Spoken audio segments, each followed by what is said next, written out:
notícias e a primeira informação é sobre o sorteio dos mandos de campo das semifinais da Copa do Brasil. A CBF anunciou que esse sorteio ocorre na sexta-feira, a partir das 14 horas, é quando a gente vai conhecer quem decidirá as semifinais em casa nos duelos de Vasco e Atlético Mineiro, Flamengo e Corinthians.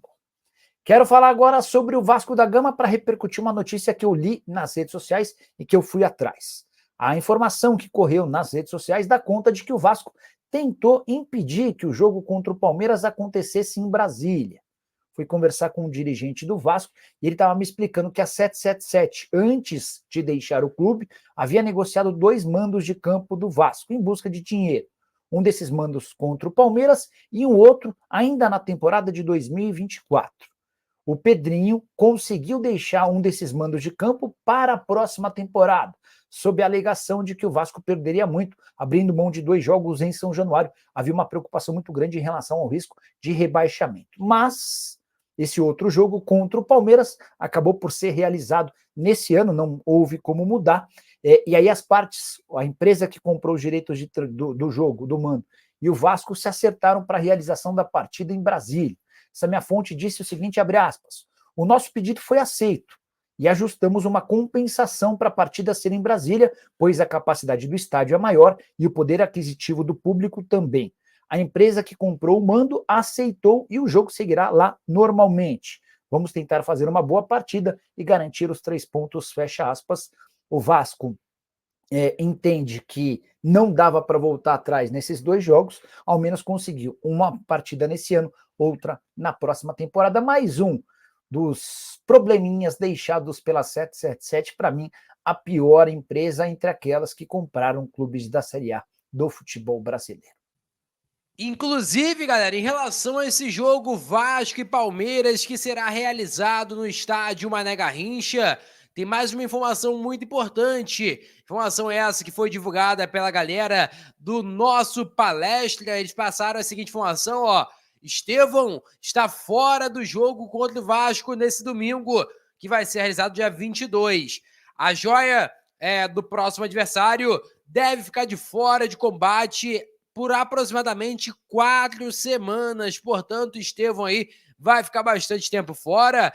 Sendo assim, não haverá tempo hábil para Estevão se recuperar antes do confronto desse final de semana. Aproveitando também sobre a situação envolvendo Estevão, né? Eles atualizaram o seguinte, a lesão de Estevão não é tão simples e a joia deve desfalcar o Palmeiras contra Vasco, Atlético Mineiro e também Red Bull Bragantino. O jogador também ficaria de fora de uma eventual convocação para a seleção brasileira contra Chile e Peru nos dias 10 e 15 de outubro. Portanto, um desfalque bastante sentido pela parte do Palmeiras, um cara que tem se feito muita diferença, né? É um dos artilheiros da equipe palmeirense na temporada, é um cara que no Campeonato Brasileiro, por exemplo, é um cara que sobra e está vendido para a equipe do Chelsea. Só para atualizar para vocês em relação à provável escalação de Vasco da Gama e Palmeiras, né? Tá ainda muito cedo, mas já tem uma base de time ali que pode ser montada por Rafael Paiva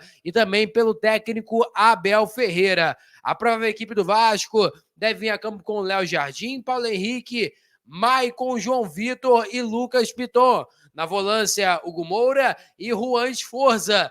Armando jogada, Payet. Pela ponta direita, tem a dúvida se vai ser Ryan ou Jean David. E na ponta esquerda, o David. E na frente, o pirata e artilheiro do Vasco, Pablo Verratti. Por parte do Palmeiras, a provável escalação vem com o Everton, Marcos Rocha, Gustavo Gomes, Murilo e Vanderlan. Lembrando que Caio Paulista está suspenso dessa partida.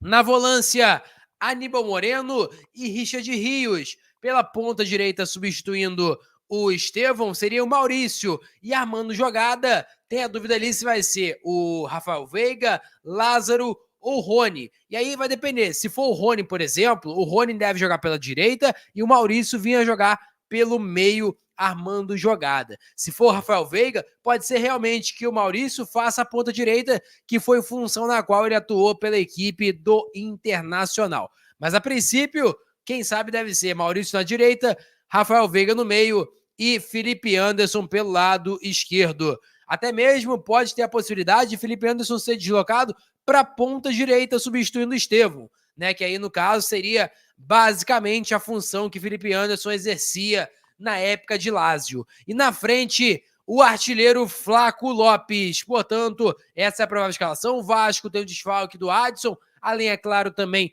de Jair e Paulinho. E pendurados, Matheus Carvalho, Hugo Moura, David e Ryan.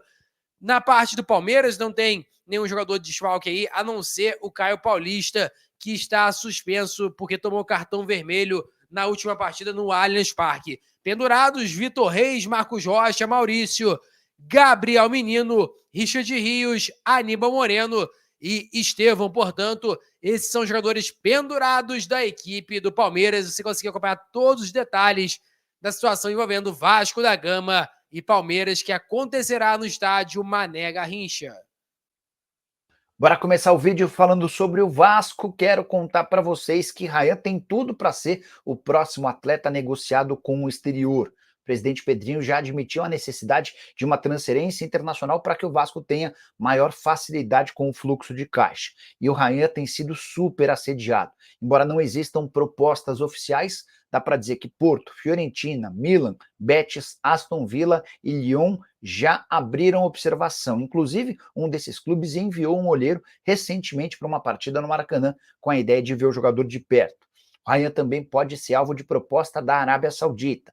É que por lá criou-se uma brecha no regulamento para que atletas com menos de 21 anos de idade sejam inscritos e não ocupem vaga de estrangeiros. Foi por isso que alguns jogadores brasileiros como Wesley, ex-Corinthians, acabaram sendo contratados. Só para completar, vale a lembrança de que o contrato do Ryan se encerra em dezembro de 2025 e enquanto não prorrogar esse contrato, o Vasco passa a ter mais aperto e talvez a necessidade de vendê-lo o mais breve possível. Brasileira recentemente foi convocado para jogar pelo Sub-20 em amistoso contra o México. Com a própria receita que o clube gerava. Então era assim, eu te compro por 700 milhões e compro a tua dívida por 700 milhões, mas eu vou pagar a dívida com o próprio dinheiro daqui. Então eu não gastei 1.400, Entendi. Eu gastei 700. Só que esses 700 de dívida, ele não é 700. A gente divulgou o balanço agora, que tinham 200 milhões. E aí, e o que eu acredito nisso é que esses 200 milhões, que é uma dívida oculta, é muito mais para que o Vasco não tivesse condição de pagar. Entendi. E você pagaria com as ações. Então, sairia de 70 a 30, você teria que dar mais 20% e ficaria 90 a 10. Entendi. Te interromper? É porque eu sei que você não pode falar algumas coisas, tudo certo. Aqui não é o Rizek aqui, sou eu. A pergunta é, além dos 200, essa informação não tinha. Dos 200 mas plus... foi divulgado agora no balanço. Eu não sabia. Por isso que a gente demorou a soltar o balanço. Esses 200 plus, que eu tenho amigo idiota que é a favor da família lá. Esses 200 plus, só para você entender, eu acho que tu não entendeu a resposta dele. Eu entendi. O Vasco... Não, eu digo o seguinte, é porque... Ele falou...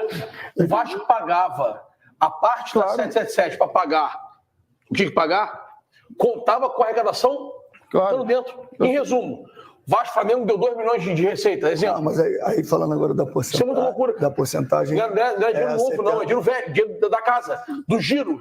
Não, mas calma, aí, vamos para outro slide, que aí é como estaria hoje na minha cabeça, né? Pelo que eu estudei. Houve os aportes de 310 milhões, esquece dívida, né? Então 31% ficaria com a 777, agora está com a ICAP. E como não houve os aportes de 390 milhões, que haveria agora 270 em setembro e 120 em setembro do ano que vem. Isso. Tem 39% que estaria voando, ou foi devolvido para a associativa ou está na arbitragem? Associativa. Está na associativa, entendi. Então, beleza. Então, só são 2 agentes, Vasco e ICAP. Se quiser vender agora de novo, não tem... Na realidade, não está no associativo, né? Está na arbitragem. Está na arbitragem. Então, foi o que é estar na arbitragem? Tem que ter uma... É como está com a liminar de quem é a propriedade, como está com a liminar. Ok.